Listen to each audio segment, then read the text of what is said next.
நான் ஒரு கட்டு எண்ணட்டா? கிட்ட வராது. எட்டி உட்கார். போ போ போ.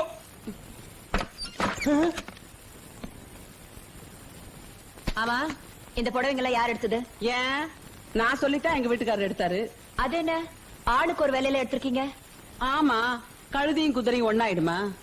கழுதை யாரு குதிரை யாருன்னு எங்களுக்கும் தெரியும். இத பாருங்க, எழுத்த எல்லாருக்கும் ஒரே மாதிரி எடுங்க, இல்லாட்டி எங்களுக்கு புடவையே வேண்டாம்.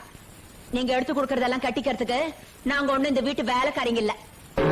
போனா போதும் நாங்க எடுத்து குடுக்கறதுனால தானே சட்டம் பேசுறீங்க. எடுத்தே குடுக்கலைன்னா என்னடி செய்வீங்க? எங்க சம்பளத்துல நாங்களே எடுத்துக்குவோம். எடுத்துக்குங்க. உங்க சம்பளத்தை நம்பித்தான் எங்க வீட்டுக்காரர் இருக்கிறாரா? அவர் ஒண்ணு கையாலாகாதவர் இல்ல. பாருங்க, உங்க முன்னாடி எவ்வளவு திமிரா பேசிட்டு போறாங்க. ஏண்டி பைத்தியக்காரிச்சு. நான் தான் அப்பவே சொன்னேன், தொலைஞ்சு போகுது, எல்லாருக்கும் ஒரே மாதிரி புடவை எடுத்துக்கலான்னு கேட்டியாடி. இப்ப என் வருமானத்துக்கே வேட்டி வச்சிட்டியாடி. அவ சம்பளத்தை கட் பண்ணிட்டான்னா என் பட்ஜெட்ல எங்க இடிக்குது.